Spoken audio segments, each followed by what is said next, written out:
드렸습니다. 우리 주님의 말씀 함께 보겠습니다. 히브리서 5장 11절부터 14절까지 말씀입니다. 히브리서 5장 11절에서 14절까지 말씀을 우리 한 절씩 교독해서 보시겠습니다.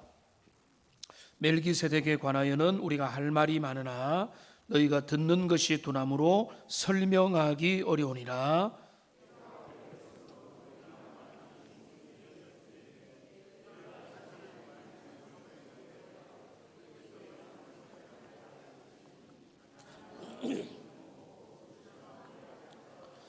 이는 젖을 먹는 자마다 어린아이니 의의 말씀을 경험하지 못한 자요, 단단한 음식은 장성한 자의 것이니 그들은 지각을 사용함으로 연단을 받아 선악을 분별하는 자들이니라. 아멘. 여러분, 멜기세덱을 아십니까? 안다면 어느 정도 알고 있습니까? 멜기세덱을 오늘 이 자리에서 그 이름을 처음 듣는 분들도 계시고, 그 이름은 들어봤으나 그가 어떤 존재인지 거의 알지 못하는 분들도 있을 겁니다. 또 어쩌면 히브리서에 몇 번 등장한다 정도까지 아는 분들도 있고요.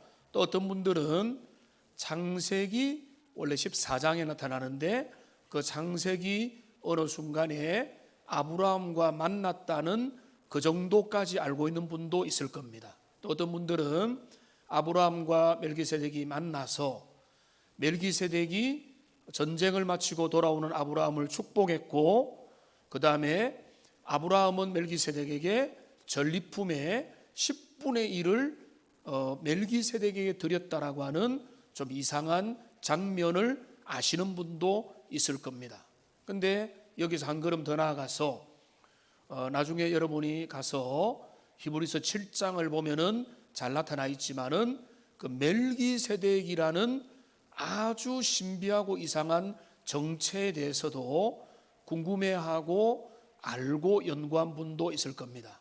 멜기세덱은 족보도 없고 아버지 어머니도 없고 시작한 날도 없고 끝날도 없는 영원한 제사장으로 갑자기 등장했다는 그 사실을 아는 분도 꽤 있을 겁니다. 그런데 어떤 분들은 그 멜기세덱이 의미하는 바가 뭔지까지 아는 분들도 있을 겁니다. 이 멜기세덱은 바로 그리스도 예수의 모형이고, 이 땅에 오신 대제사장 예수님은 아론의 후손으로 오신 것 같이 보이지만은 아론의 후손 반차가 아니라 멜기세덱의 그 반차를 따른 영원한 제사장으로 우리에게 오셨다. 그리고 그 의미를 아는 분들까지 있을 겁니다. 오늘 저는 여러분에게 이 멜기세덱에 대한 지식 정보를 자랑하고 여러분이 확인하기 위함이 아니고, 여러분이 이 멜기세덱과 관련해서 각자가 아는 그 수준과 범위와 지식의 단계가 천차만별이라는 겁니다. 근데 이 멜기세덱을 한 사람을 예를 들었지만은 히브리서 기자는 멜기세덱 이야기를 하면서 어떤 답답함을 토로하고 있습니다. 내가 너희들과 멜기세덱과 관련된 영적인 비밀을 충분히 나누고 싶은데 여러분이 들을 귀가 없고 깨닫는 마음들이 부족하기 때문에 내가 더 깊이 더 많은 것들을 나눌 수가 없는 답답함이 있다. 이거를 지금 히브리서 기자는 지금 하소연을 하고 있습니다. 오늘 본문의 정서는 답답함을 토로하고 있습니다. 내가 여러분과 함께 좋은 것들을 나누고 싶은데 여러분들이 이걸 나눌 지식적인, 영적인, 신앙적인 준비가 안 돼 있는 거 아니냐. 너희가 벌써부터 그 정도는 알아야 되는데 너희들이 몰라서 나는 너무 답답하다. 뭐라고 설명을 더 많이 하기도 어렵다. 이런 이야기를 하고 있는 것입니다. 여러분, 최근에 이제 가정을 이룬 부부들도 있고 여러분 친한 친구들도 있는데 친구의 특징이 뭐죠? 많은 게 있겠지만은 친구나 좋은 배우자의 특징 중에 대표적인 한 가지는 말이 통한다 이걸 겁니다. 여러분, 친구는 말이 통하는 사람이에요. 그러니까 말이 통한다는 거는 이렇게 보면 됩니다. 수준이 딱 맞다 이렇게 보면 됩니다. 서로 대화하는 그 수준이 비슷하기 때문에 생각하고 말하고, 세상적으로 보면은 문화적인 교양과 세상적인 지식도 비슷하기 때문에 통하는 바가 있다. 그러니까 친구가 되는 겁니다. 유유상종이 되는 겁니다. 배우자도 마찬가지입니다. 반대로 여러분, 그 초등학생들에게 고등 함수를 가르치기가 얼마나 어렵겠습니까? 처음부터 포기하죠. 왜냐하면 그 아이들이 그 지식의 단계까지 나가지 못했다는 걸 너무나 잘 알기 때문에 이 아이들에게 처음에는 1, 2, 3, 4, 그 다음에는 더하기, 빼기, 곱하기, 나누기, 1차 함수, 2차 함수, 제가 포기했던 그 다음의 함수까지 이렇게 고등 지식으로 나가야 되는데, 서로의 지식에 대한 이해가 될 때 그거를 가르치고 바로 그 다음 단계를 가르칠 수가 있는 것입니다. 그런데 너무 이해력이 낮은 사람에게 고급 지식을 가르치는 데는 너무 답답하고 힘든 것입니다. 그런데 이거는 영적인 세계도 마찬가지입니다. 벽창호와 같이 전혀 이해를 못하고 감을 못 잡고 세상에 내가 알고 있는 수준으로밖에 이해를 못하는데 그들에게 신비한 영적인 은혜를 아무리 설명을 하고 싶어도 뭔가 막힌 담과 같은 벽과 같은 이런 느낌을 가지는 그 답답함, 그게 바로 히브리서 기자가 가지고 있는 그런 답답합니다. 그는 지금 이렇게 말하는 겁니다. 나는 너무 답답하다.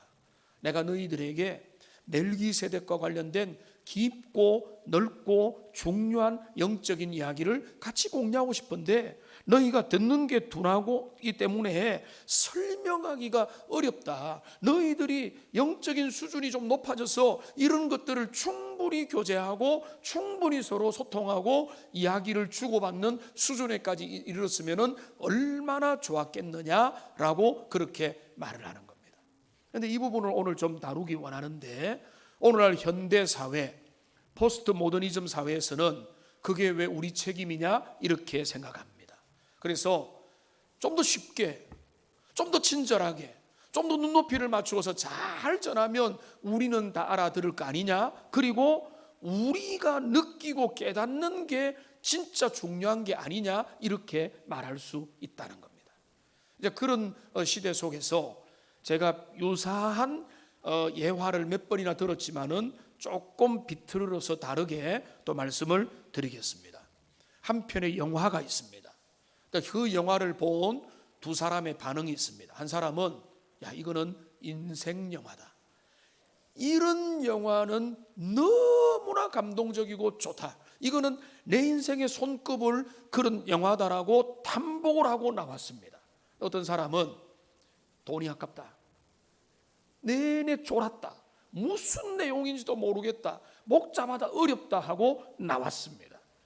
그러니까 이렇게 한 사람은 인생 영화라고 하고 한 사람은 그냥 막 불평하면서 나왔는데, 근데 문제는 뭔가 하면 이 영화가 시대의 명작이라고 생각을 해봅시다.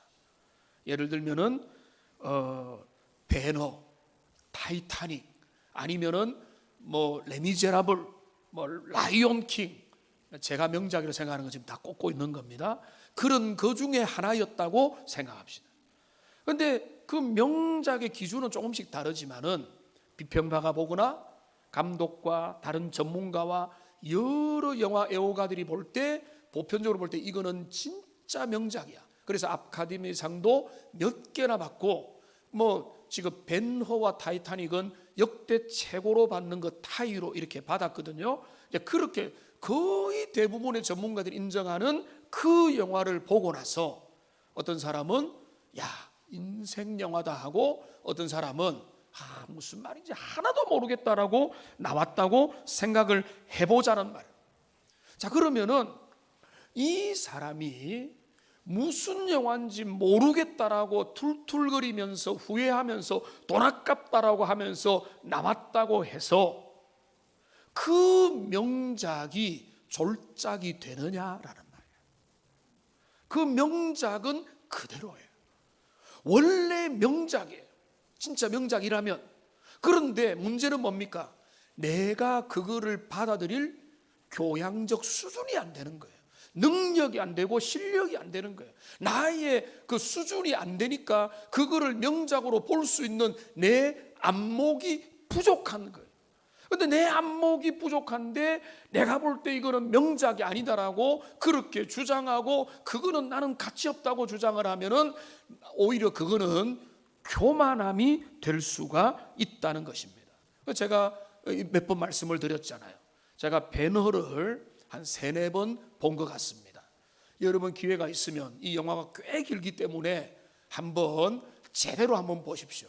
제가 이제 첫 번째, 두 번째 보는 동안에 인상적인 장면이 있었습니다. 순간순간 멋있고 좋았습니다. 그런데 저는 그 영화를 제대로 감동을 받은 거는 3번째 봤을 때예요. 그런데 그거는 3번째 본 거는 얼마 되지 않았어요. 한 몇 년 전에 제가 집중해서 그걸 한번 보면서, 이야, 이래서 이 영화가 진짜 명작이고 이제까지 불멸의 기록, 이후에 또 깨질 수 있겠지만은 아카데미상 아마 7개인가를 받았는데, 7개인지 13개인지를 받았는데 그 기록을 깨지를 못했거든요. 타이타닉이 타이를 이루었는데, 그런데 그거를 저는 3번째 보면서, 야, 진짜 이거는 용서를 다루는 정말로 중요한 주제의 영화구라는 것을 그때 몇 년 전에 저는 처음으로 깨달았어요. 자, 그러면 배너가 바뀌었습니까? 배너는 안 바뀌었어요. 원래 그대로였어요. 뭐가 바뀌었습니까? 내 수준이 달라진 거예요. 내 깊이가 문제가 있었던 거예요. 제가 처음에 봤을 때는 중고등부 시절에 우리 학교에서 친구들과 단체 관람을 갔습니다. 떨고 재밌고 친구 따라 같이 가가지고 뭐 전차 말바퀴, 그리고 그 문화도 이해를 못한 채 그냥 흥미로운 장면 중심으로 봤던 것 같아요. 두 번째도 그랬던 것 같아요. 그런데 어느 순간에 좋은 컨디션 가지고 최상의 상태에서 그 영화를 보니까 이 영화의 명작됨을 내가 발굴한 게 아니라 드디어 조금 알게 된 겁니다.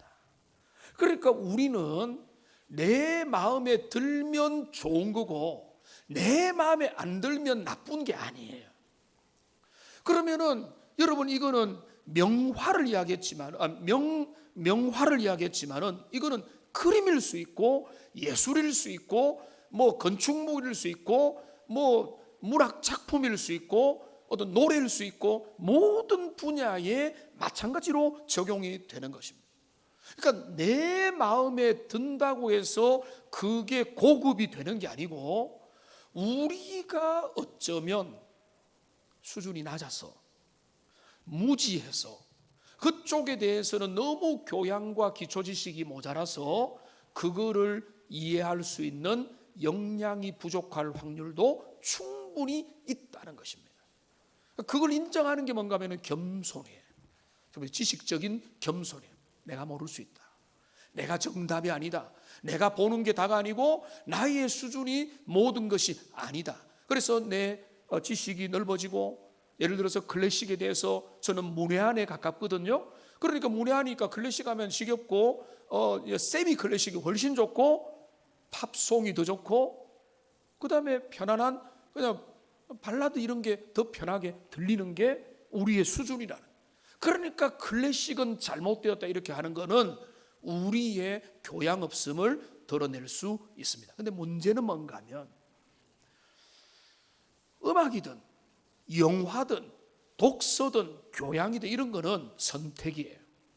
그런 것들을 우리가 무조건 좀 더 교양 있게 알면은 좋지만은 그런 것들을 잘 알아야만 그게 되는 것은 아닐 수 있습니다. 우리의 수준만큼 살면 되는 거예요. 내가 어디에 좀 더 배우고 싶으면은 음악이든 예술이든 진리든 탐구든 학문이든 이런 열정을 가지고 개발하면은 좀 더 많은 것을 보이는 겁니다. 근데 중요한 것은 뭔가 하면 진리의 문제는 우리의 선택의 문제가 아니라는 거예요. 하나님의 말씀, 진리, 주님의 말씀이 우리를 교훈하고 가르치는 내용에 대해서 우리가 너무 지식적으로 모자라면, 우리가 그 기본적인 멜기세덱을 빗대서 말하는 겁니다. 그 멜기세덱의 멜자도 모르고 멜기세덱이 그저 어느 자리에 어느 제사장으로 있었더라 정도밖에 모르고 그 멜기세덱의 영적인 의미를 전혀 모르놓고 마치 나는 기독교 신앙에 대해서 많은 것을 알고 있고 내 기준으로 모든 것들을 바라본다면 얼마나 답답하고 얼마나 위험하겠습니까? 지금 히브리서 기자는 그 이야기를 하는 겁니다. 멜기세덱을 예로 들었지만은 이거는 꼭 멜기세덱의 문제는 아닌 겁니다.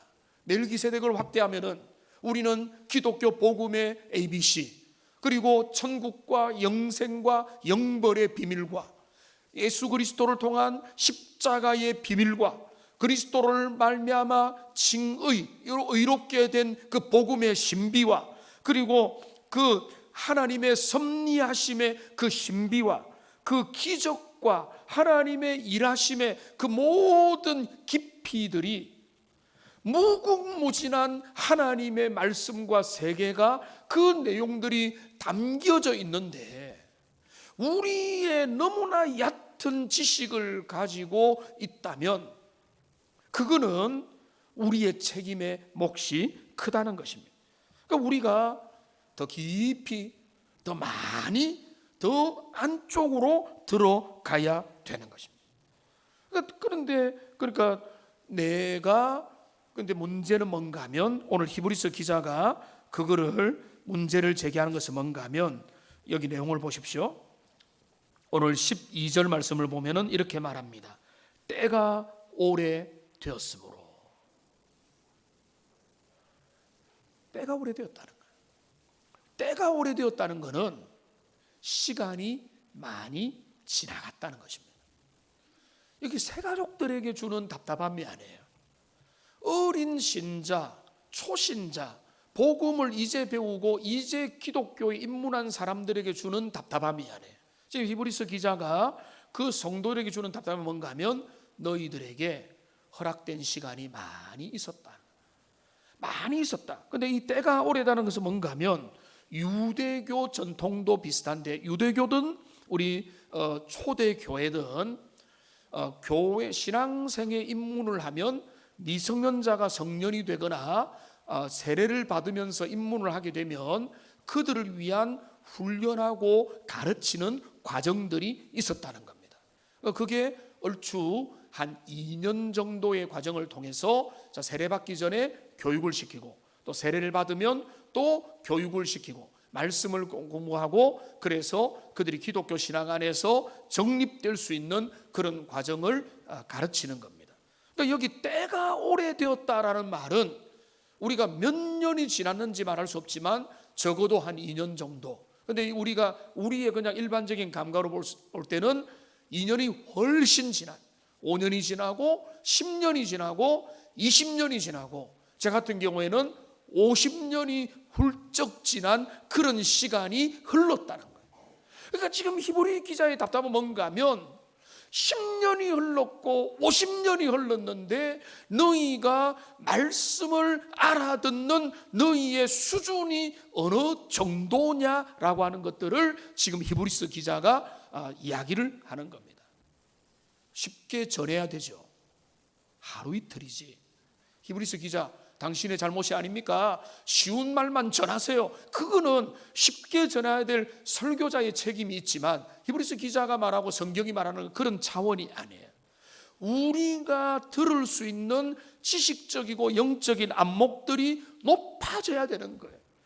멜기세덱에 대한 그 기본적인 이해가 있어야 되는 것이고, 멜기세덱뿐만 아니라 구약과 신약과 복음과 그리스도가 행하신 일들과 그리스도 안에서 구약과 신약 전체에서 말하는 대략적인, 우리가 성경 척척 박사가 되면 좋지만은 박사가 안 되더라도 성경이 읽어지는 정도는 될 수 있는 데까지 나가지 않으면은 우리의 신앙은 위험한 것이고 가난한 것이고 시간이 지날수록 우리에게 저주로 다가올 수 있다.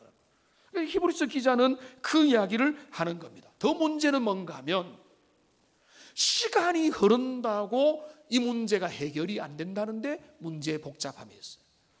저는 이 예화를 몇 번 사용해서 자꾸 밀고 가는데, 서당계 3년이면 풍어를 엎는다, 그거는 거짓말이다. 제가 말씀드렸습니다. 일전에 서당계 3년이면 풍어를 엎는다는 말은 무슨 말입니까? 3년 지나면 뭔가라도 배운다는 말이죠. 서당계가 배웁니까? 안 배우죠. 그냥 왈왈거리는 거죠. 앵무새 서당계 똑같은 거예요. 시간이 지나고 흉내를 내는 게 신앙이 아니에요. 그러니까 우리가 진짜 주님 앞에서 돌아봐야 될 건 뭔가 하면, 교회 안에서 시간이 오래됐다는 것을 우리는 두려워해야 됩니다. 경고로 느껴야 됩니다. 나는 거기에 걸맞는 신앙의 성장을 했느냐? 성장하지 않고 그냥 교회 안에 오래 머물러만 있으면 그거는 너무 위험한 거예요. 그리고 문제는 뭔가 하면, 시간이 해결해 주지 않습니다. 물론 시간이 해결해 줍니다만, 시간의 저주를 통해서 오히려 시간은요 뭘 하는가 하면 확인을 해줍니다.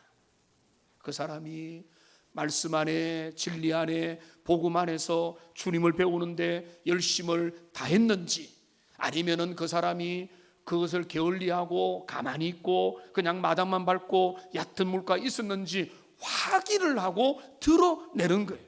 똑같은 3년을 보내고 6년을 보내고 초등학교를 보내고 중고등학교를 보내고 대입 입시 시험을 칠 때, 그 시험은 시간을 보냈다는 것이 중요한 게 아니고, 그 시험이 인생의 전문 아니지만은 보낸 시간의 강도가 어떠했느냐를 확인하는 것으로 시간이 의미가 있는 것입니다.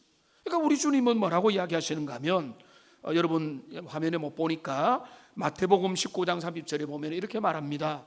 그러나 먼저 된 자로 나중되고 나중된 자로서 먼저 될 자가 많으니라. 깜짝 놀랄 말이에요. 나중된 자들 중에서 몇 명이 먼저 될 수 있다, 역전될 수 있다가 아니에요. 많다고 했어요. 이 말은 뭔가 하면, 시간이 저절로 해결해 주지 않는다. 교회 안에 50년, 80년 있어도 말씀 배우고 은혜 가운데 반응하지 않으면요 더 심각하게 되는 거예요. 근데 늦게 오면은 무조건 역전된다, 그것도 아니에요. 이 말이 뭔가 하면, 나중된 자가 먼저 된다. 나중에 출발했다 할지라도 겸손하게 말씀을 배우고 은혜를 붙들고 말씀 앞에서 순종으로 나가면, 그 사람이 시간이 지나보면은 실력과 속도가, 가속력이 붙어가 나중에는 더 앞으로 나갈 수 있다, 이런 의미가 되는 것입니다. 그러니까 지금 이 말씀이 우리에게 얼마나 경고가 되는가 하면, 시간이 지났다, 세월이 지났다, 이거는 판결의 날이에요. 우리에게 모든 것들이 드러나는 순간입니다. 우리의 신앙의 실력과 우리가 하나님 앞에 가지고 있는 영적인 어떤 수준과 우리가 주님 앞에 성장했느냐 어떻게 됐느냐를 다 확인하는 것이 시간이 지나는 거지, 시간이 그냥 확인하는 거 아니에요. 그러니까 오랜 시간이 지나고 난 다음에 주인이 와서 정직이들에게 확인을 할 뿐인 겁니다. 그러면 정직이는 내가 어떻게 살았는지, 무엇을 열정을 가졌는지, 내가 어떻게 주님을 사랑했는지 드러내야 되는 그 시간인 거예요. 그러니까 지금 히브리 기자는 그들을 향해서 너무 안타까워요. 그러니까 시간이 그렇게 지났는데 너희들이 멜기세덱 이야기하는데도 내가 너무 힘들다. 반대로 여기 있어서 그렇지만 어떤 청년과 대화를 나누는데, 그 청년에 보니까 너무 말씀과 신학과 이런 부분에 대해서 깊이 생각하고 기도하면서 그렇게 그거를 보고 있는 내용을 보고는 깜짝 놀랐어요. 그 영적인 대화를 풍성하게 나누었습니다. 청년인데 그런 거예요. 그러니까 그 친구는 말씀을 보고 책을 읽으면서 하나님의 말씀을 그렇게 사랑하면서 그 길을 가니까 젊었느냐 나이가 드느냐 문제가 아니에요. 그러니까 우리가 이거를 경고로 느껴야 되는 것입니다. 그 다음에 또 보십시다. 그들의 문제가 뭡니까? 그들의 문제가 뭔가 하면 11절에 있습니다. 듣는 것이 둔하다는 거예요. 한번 따라 합시다. 듣는 것이 둔함으로. 그러니까 하나님 앞에 아름답게 천천히 꾸준히 성장하지 못한 사람은 뭔가 하면 듣는 게 둔합니다. 물론 이거는 영적인 정치력입니다. 귀가 안 좋다 이거 아닙니다. 귀가 어두우신 우리 어르신들을 대상으로 하는 말이 아닙니다. 영적인 이해력, 정치력이 너무너무 떨어져 있는 거예요. 그러니까 세상적으로 생각하고 내 수준만큼 듣고 제가 명작 보고 나와가지고 돈 아깝다고 말했던 사람과 같은 그런 수준으로 항상 살아가는 거예요. 어린 사람이 10대가 어린아이가 부모 손을 이끌려서 갈 수는 그런 말을 할 수 있지만은 어느 정도 성인이 되고 교양인이 되고 지성인이 됐음을 불구하고 명작을 명작으로 볼 수 있는 눈이 없다면 그거는 그 사람이 좀 무식함을 드러내는 것처럼 기독교 신앙의 높이와 깊이와 수준이라는 게 있는데 그거를 말하는데도 깨닫지도 못하고 이해하지도 못하고 공감하지도 못하고 소화하지도 못한다면 그거는 그 사람의 정치력에, 영적인 정치력에 문제가 분명히 있다는 것입니다. 그러니까 알아듣지 못하는 겁니다. 그러니까 그들은 자기가 이해하는 수준만큼만 알아듣기 때문에 말하는 사람, 가르치는 사람과 배우는 사람 사이에 그 간격들이 항상 생겨나게 되는 것입니다. 예수님이 이렇게 말씀합니다. 그러므로 내가 그들에게 비유로 말하는 것은 그들이 보아도 보지 못하고 들어도 듣지 못하며 깨닫지 못함이니라.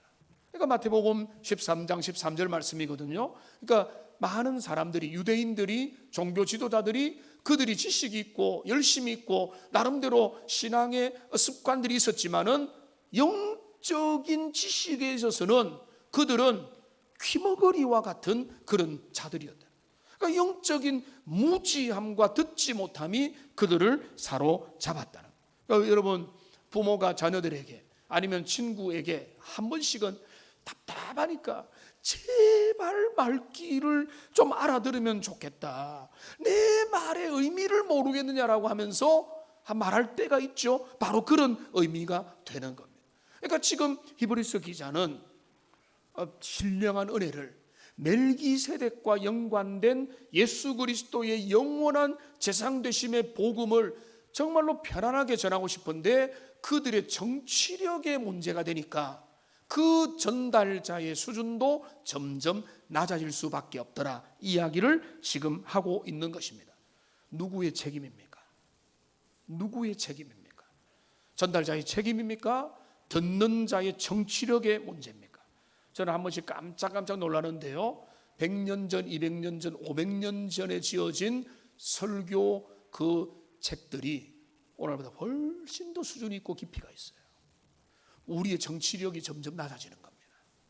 우리의 수준이 더 얕아지고 낮아질 수 있다는 것을 우리는 경고로 여겨야 돼요. 오늘날 우리는 내가 다 판단한다 이렇게 된 시대를 살아가지만 히브리서 기자가 말하는 거로 너희가 듣는 것이 어두움으로, 듣는 것이 둔함으로 설명하기 어려운 상태다. 자, 그런 상태를 히브리서 기자는 뭐라고 하는가 하면 어린아이 젖먹이 상태라고 말하는 겁니다. 젖을 먹는 자다. 13절에 나오죠. 젖을 먹는 자다, 어린아이다 라고 말을 합니다. 너무 좋은 소식들 많죠. 요즘에 최근에 쌍둥이 출산도 하고 또 어떤 분은 임신이 되었는데 둘째가 임신되었어요. 전화가 왔길래 축복한다 라고 하니까 더 기쁜 기가 막힌 말을 합니다. 셋째도 기다리고 있습니다. 이런 이야기를 하는 거예요. 요즘에 진짜 대단하죠. 제가 둘밖에 안 낳아서 셋째 놓아라 말도 못하는데 셋째도 저는 생각하고 있습니다.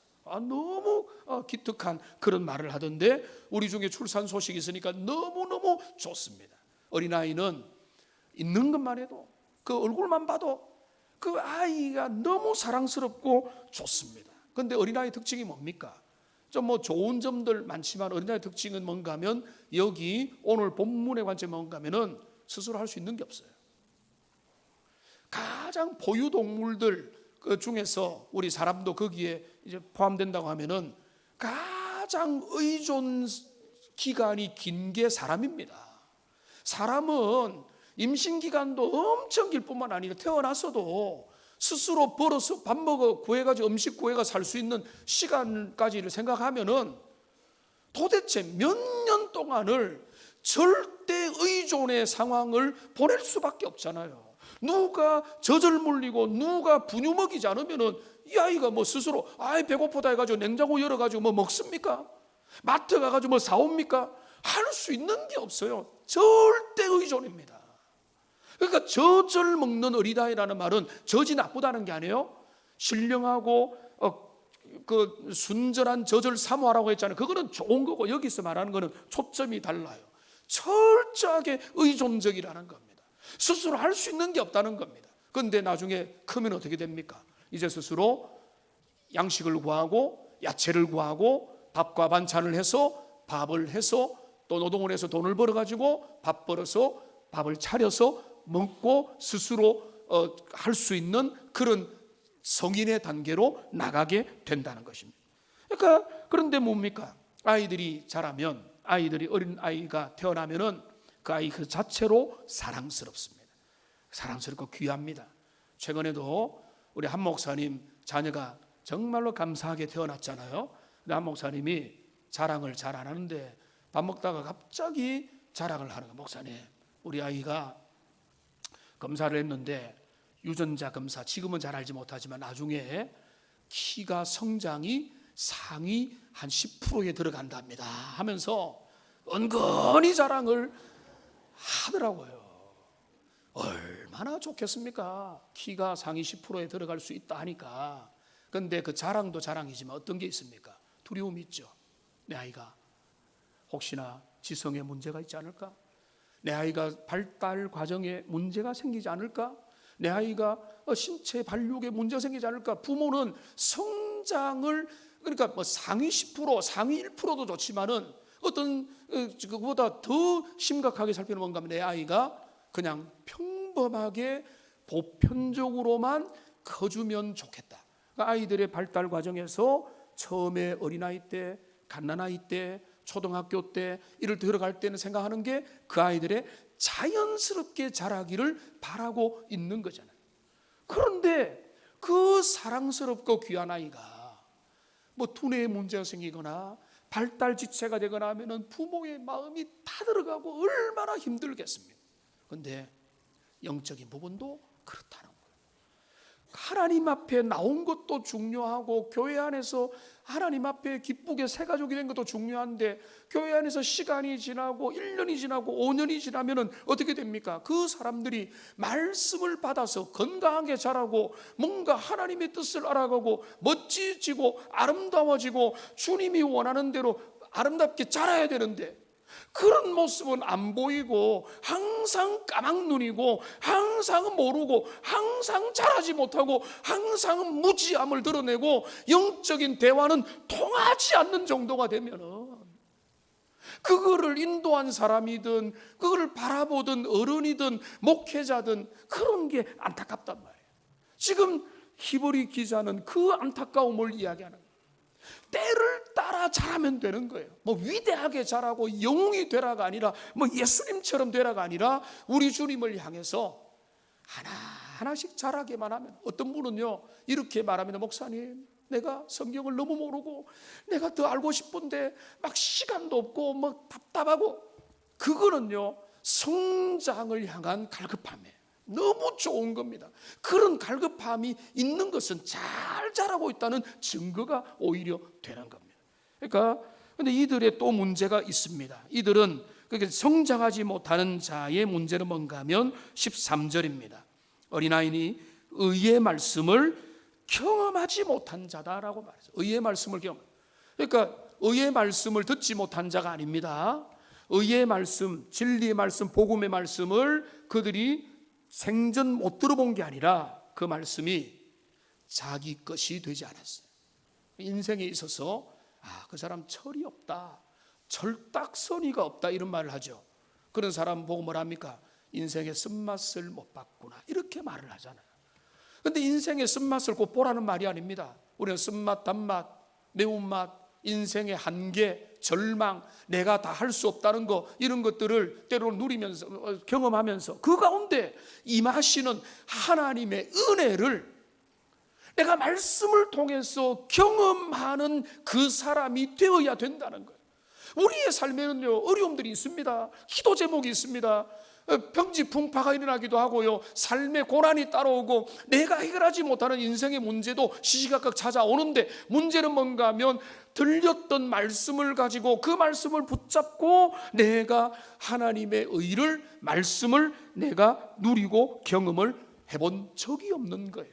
그러니까 그 사람은 오시랍게 자랐고, 그 사람은 온실 속의 화초요, 그 사람은 인생이라는 그 벌판 속에서 살아계신 하나님의 말씀으로 헤쳐나가는 은혜를 누리지를 못한 사람이다 라고 하는 것입니다.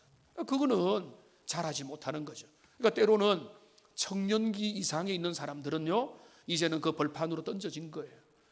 사회생활도 하고 대학생활도 하고 여러 생활에 노출되면서 그 가운데서 하나님을 사랑하느냐, 주님을 신뢰하느냐, 하나님의 말씀을 어떻게 적용할 거냐, 이런 문제 속에 이게 던져진 것입니다. 그 가운데서 때로는 넘어지더라도 기도하고 주님 앞에서 울부짖고 하나님을 의지하고 나갈 때 하나님이 그 사람에게 은혜를 부어 주시는 겁니다. 그래서 시편 119편 50절에 보면 시인은 이렇게 고백합니다. 이 말씀은 나의 고난 중의 위로라, 주의 말씀이 나를 살리셨기 때문입니다, 이렇게 고백하거든요.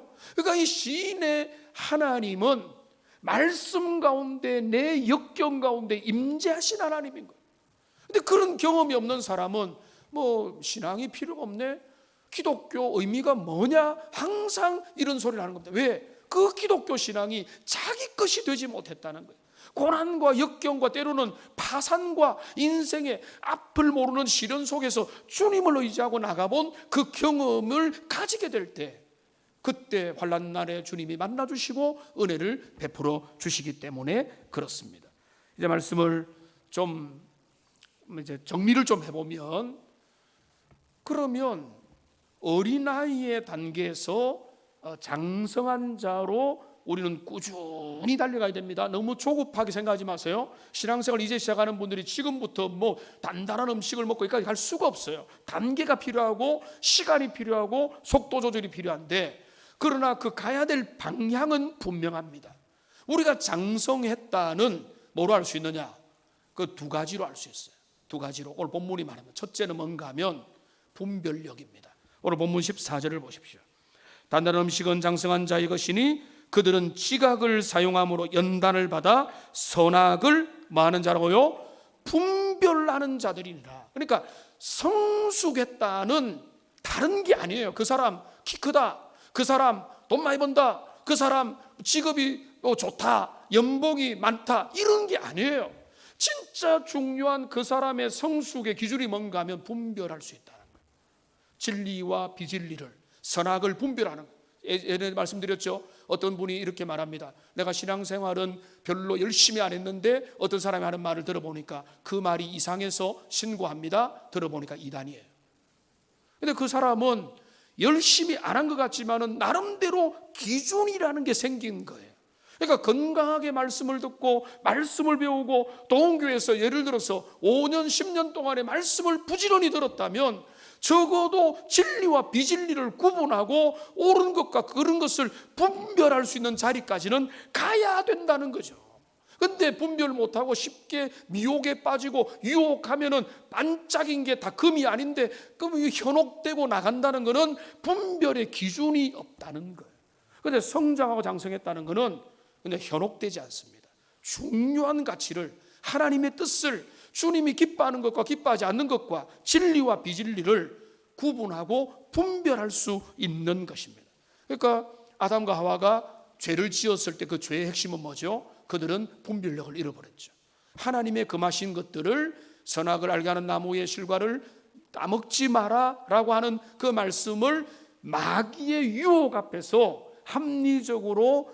합리화시키면서 분별력을 놓쳐버렸을 때 죄를 범하게 된 것입니다. 솔로몬이 지혜를 구했다고 알려져 있습니다. 솔로몬이 구한 것은 지혜 IQ가 아닙니다. 솔로몬이 구한 것은 분별력입니다. 내가 분별하기가 어려운데 잘 분별할 수 있는 통찰력과 분별력을 하게 됩니다. 그러니까 성인의 기준은요, 교회 안에 성숙한 자의 기준은 내년에 우리가 교회 필요에 의해서 장로를 뽑아야 됩니다.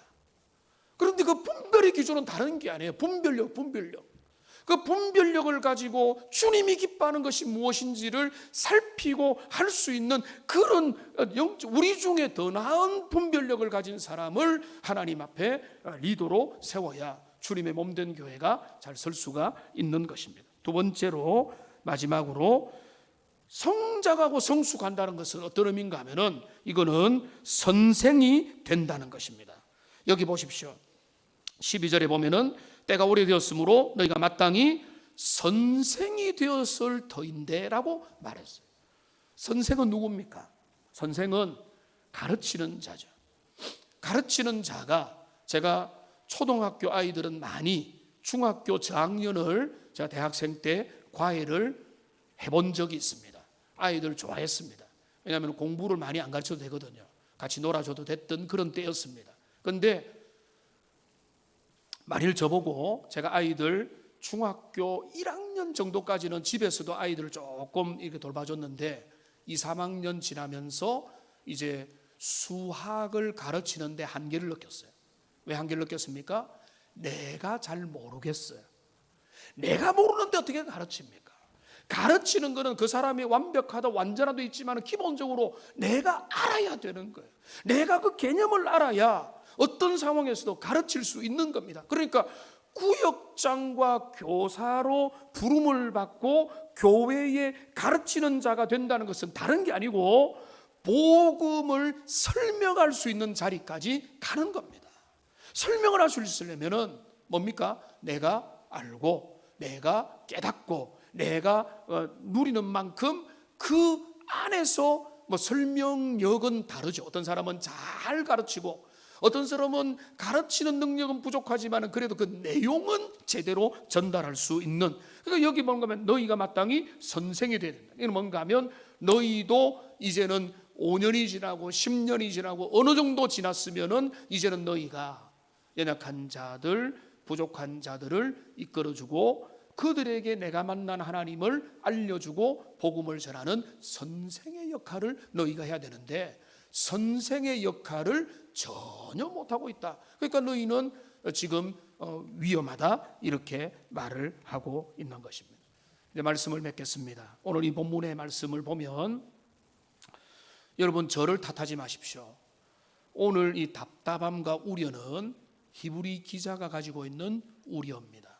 그는 히브리 공동체에 있는 어떤 사람들을 생각하면서 너무 답답하게 여기고 있습니다. 그들은 오랜 시간이 지났고 때가 지났고 이제는 그들은 선생이 되고 모든 걸 분별하며 사람들에게 복음을 가르치고 은혜를 가르치고 그리스도의 사랑을 가르쳐야 되는데 그러기는커녕 여전히 복음의 기초자리에서 머물러 있는 상태를 아쉬워하는 겁니다. 우리가 여러분 새가족은 천천히 사랑받으면서 자라가는 거고요. 그래 시간이 지날수록 우리의 책임이 커지고 우리의 몫이 커진다는 것을 알면서 하나님 앞에 더 깊이 주님을 배워가고 알아가서 오늘 멜기세덱을 예로 들었지만은 우리의 영적인 안목과 수준이 점점 더 깊어지고 넓어지는 하나님의 백성들이 다 되시기를 주님의 이름으로 축원합니다. 기도하겠습니다. 살아계신 하나님 아버지,